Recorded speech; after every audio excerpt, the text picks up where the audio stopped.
This week on Days of Our Mercedes, the Silver Arrows are coming off another solid performance up in Canada and Montreal, with Lewis Hamilton getting his second podium finish of the season and Russell continuing his top 5 streak through 9 races so far.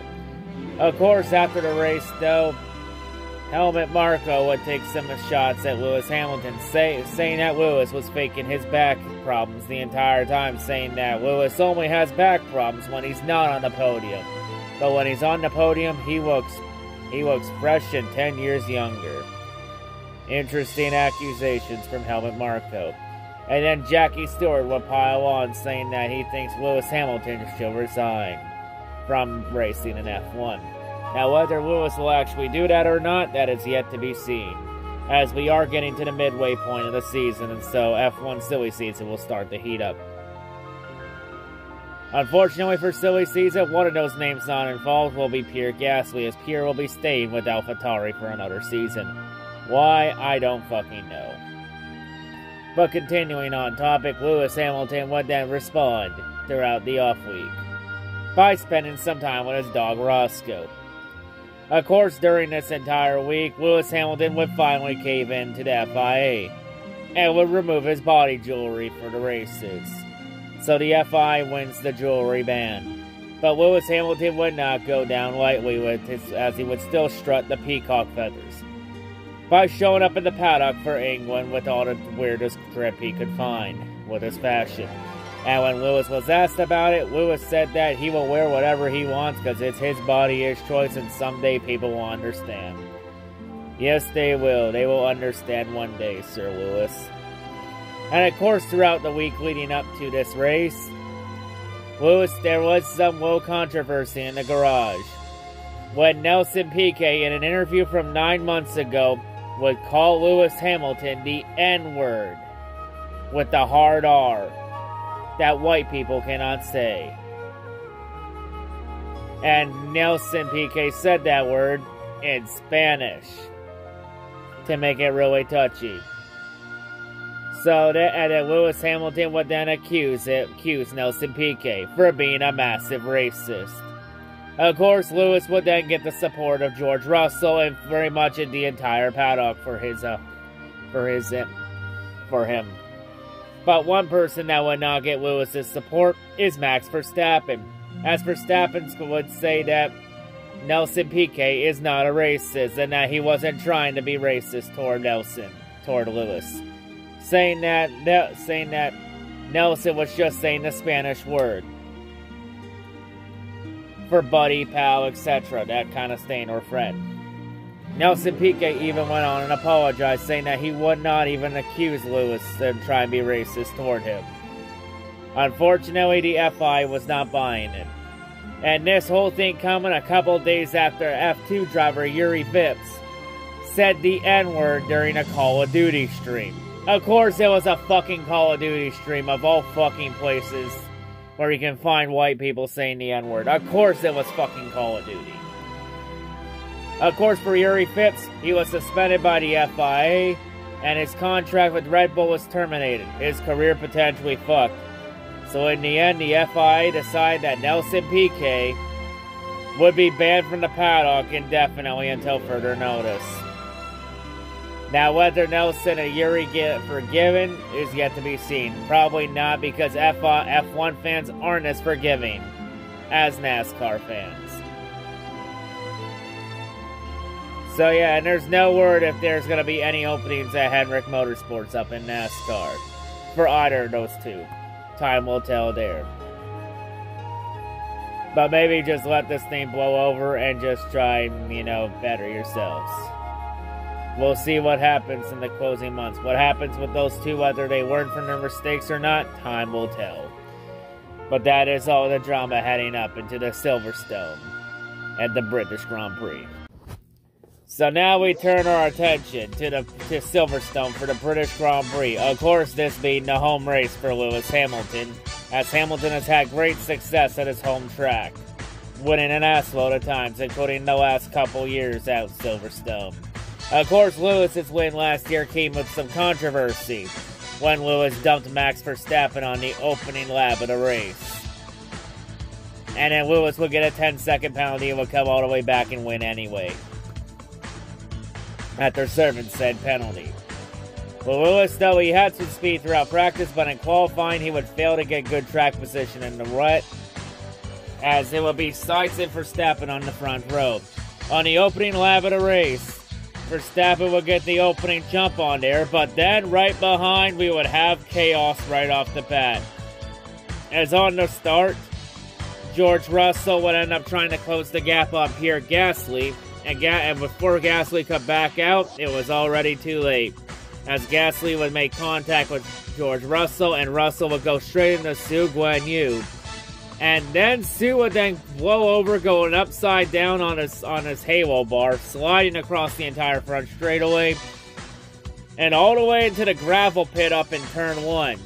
And once he hit the gravel pit, he would barrel roll a couple times before flying over the tire barrier and straight into the catch fence. Floor first, with Su's car coming to rest on its side, stuck wedged between the tire barrier and the barricade / catch fence area. Of course, after this crash, George Russell, who was involved, he would climb right out of the car and run immediately over to Su Guanyu's car to help the track marshals in the situation. In the end, after minutes of trying to get him out, Su Guanyu would eventually be taken out of the car, and he would be okay, as he would be loaded on the stretcher, okay and alert, as Guanyu would then be transported to a local hospital for further evaluation. If anyone's wondering, he was okay, got minor injuries. But Guanyu would then be later on released a couple hours later, and he would end up coming back to the track in time for the finish of the race. In the end, at least 6 cars involved, with those being involved including Guanyu and Russell, along with Gasly. Ocon got some damage, along with Albon, and many others. And see around 5-6 cars involved on an opening lap melee. The red flag would immediately come out, as there would have to be some repairs made to that area. And also trying to get Guanyu's car out of that barricade area. But yeah, pretty scary crash here. If you see the fan footage of that crash, it was pretty fucking scary. But yeah, thankfully no fans or spectators were hurt because of the car going in the catch fence. Because if that car went a couple feet higher, that car potentially could have gone into the crowd. And we could have had a Le Mans-style disaster. But also for Guanyu, it's just another testament to why motorsport racing is the dangerous sport in the world, period. And also thank God for that halo bar, because if that halo bar wasn't there, Su Guanyu would more than likely be dead. So yeah, you can rip and shit on the halo bar all you want. In the end, that halo bar does its job to keeping the driver safe.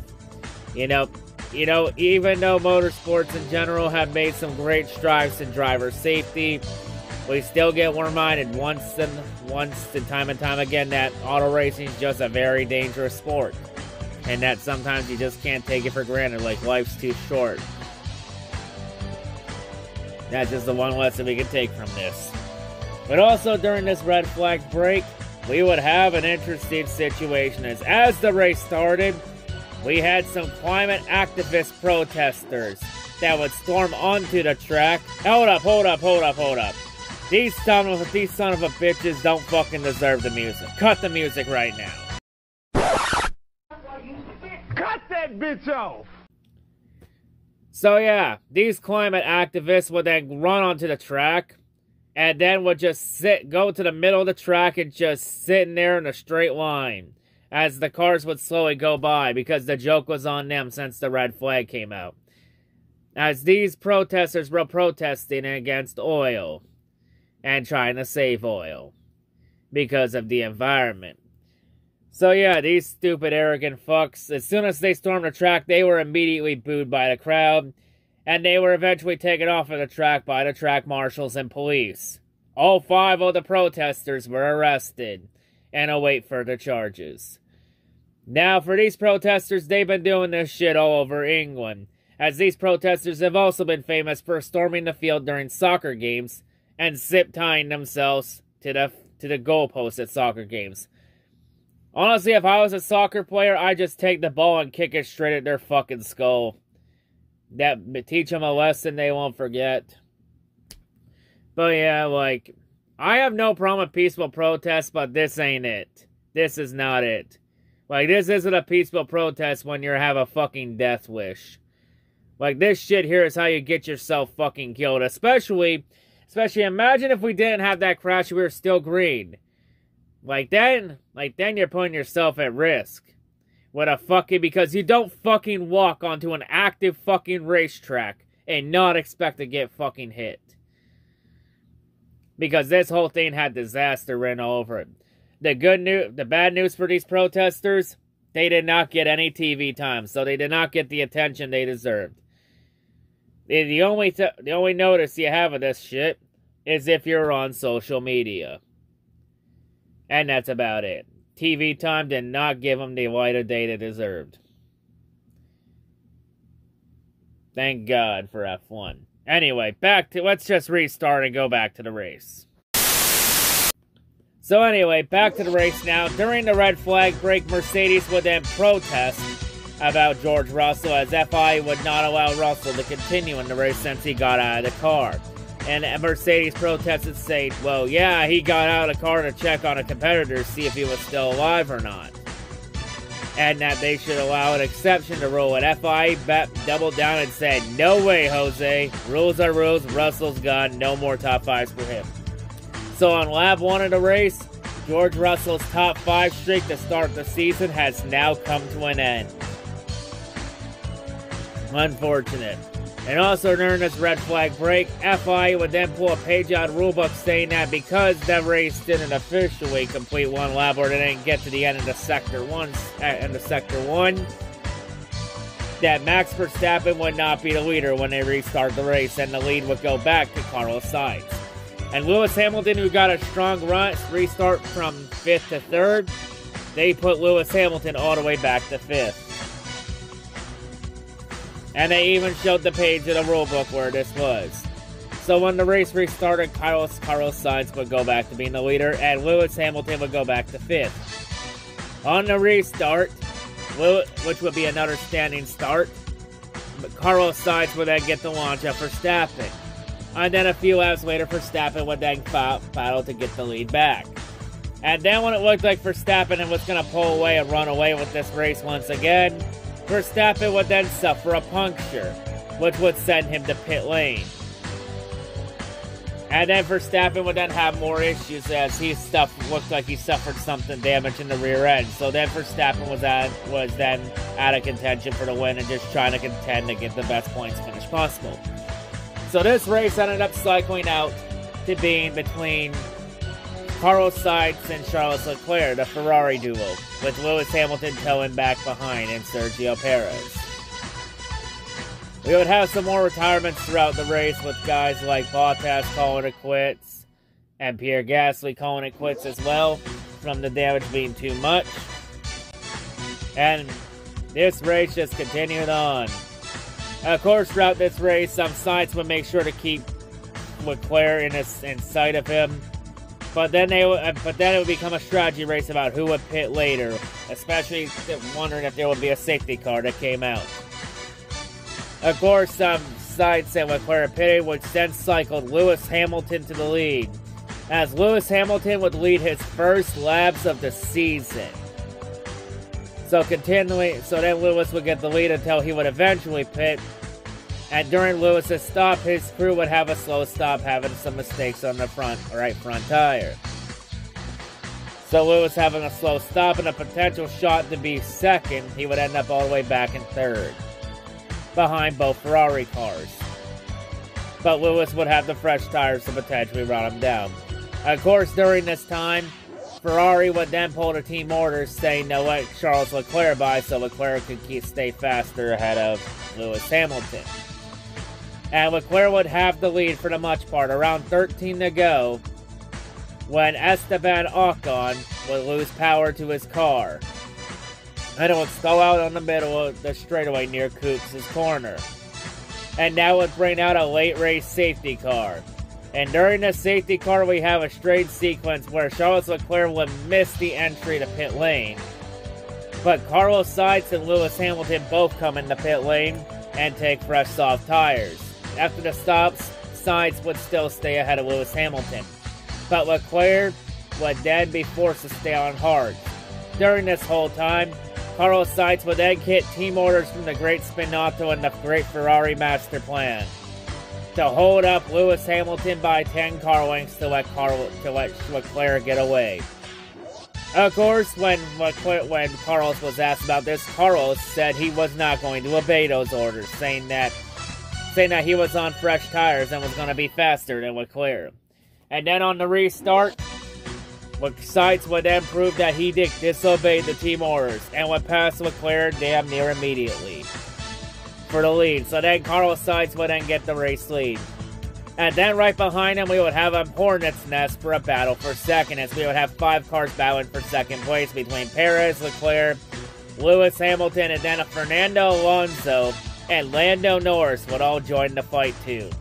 A great battle then took place for the second spot. As in the closing laps, when it looked like Sergio Perez was finally going to get by Leclerc, heading down the front straightaway to the start-finish line in the closing laps, Lewis Hamilton would then make a daring 3-wide pass to get second place. And as soon as Lewis got second place with his 3-wide full send pass, the British crowd would then erupt for the hometown boy. As when Lewis got second, the crowd erupted in roars of cheers. It almost sounded like it was the equivalent of Dale Jr. or Chase Elliott taking the lead in a NASCAR race, mainly at Talladega. But Lewis then, and a couple corners later, Lewis would then lose second place as Perez would battle back to get past him. And then Leclerc would get past temporarily. And then Perez would pull away, so then it became a battle for third. As Leclerc and Hamilton battled closely, Alonso and Norris tried to stay close to him. In the end, they both couldn't stay close. Both of them would end up 5th and 6th in the running order, respectively. So then it was a battle of who was going to get that final podium spot. In the end, though, in Coops' corner, despite Leclerc trying to pinch Hamilton down, Lewis would then stay through and then would get the run off Coops' corner, and Lewis would then get third place from Charles Leclerc. As in the end, Leclerc's hard tires were no match for Lewis on the softs, and Lewis would get third place. But meanwhile, while all that was happening, Carlos Sainz would finally come through, and Sainz would pull away, and Carlos Sainz finally comes through and gets his first career F1 win, taking the British Grand Prix at Silverstone. So Carlos Sainz has done it. After finishing second God knows how many times in the past, Carlos Sainz finally gets his first career win. So Carlos has finally done it for Ferrari. So Carlos Sainz is officially a winner in Formula 1. And of course, for Carlos Sainz, Sergio Perez would end up second, and Lewis Hamilton would end up with another podium finish, and he'll get back-to-back podium finishes for the first time this season, with Lewis ending up in third. And of course, this being Lewis's 13th podium finish at Silverstone, which is now a record at Silverstone. So Lewis now holds the record for most podium finishes at Silverstone, aka Lewis's home track. A crazy race that it had everything, and some great racing for sure. And of course, on Verstappen, he would end up 7th and would lose some ground in the championship to Perez and Leclerc. But right behind Perez, we would also have Mick Schumacher finishing 8th. So Mick Schumacher finally gets his first career points finish in F1. Long time coming. Of course, sadly for Mick, his dad Michael could not be here to celebrate this. But Michael's still having some problems and health issues following that ski incident from 9 years ago. As Michael is not recovering too well from that. But yeah, it's unfortunate that Michael couldn't be there. But I'll tell you right now, if Michael was there, Michael would be damn proud of Mick Schumacher. That's a fact. So yeah, Mick Schumacher finally gets his first career points in F1. Sainz gets his first career win, which keeps him fourth in the championship. Lewis's third place finish, it's still not enough to get him out of sixth place in the points, but Lewis having some solid runs. And then Lewis taking some shots at Max Verstappen after the race, saying that he can race and coops his corner pretty clean, and that he doesn't need to wreck someone to get the position. But yeah, Carlos gets his first podium finish. He gets the win for Ferrari. Of course, there's questions about what the hell was going on with Ferrari and their strategy. Whatever happened, we'll find out in time. As the series will be heading off to Austria to the Red Bull Ring in Spielberg next week. How will Verstappen rebound? We'll find out next week at the Red Bull Ring. Because in the end, like the sands in the hourglass, so too are the days of our Mercedes. Man, this race is easily the race of the year without a doubt.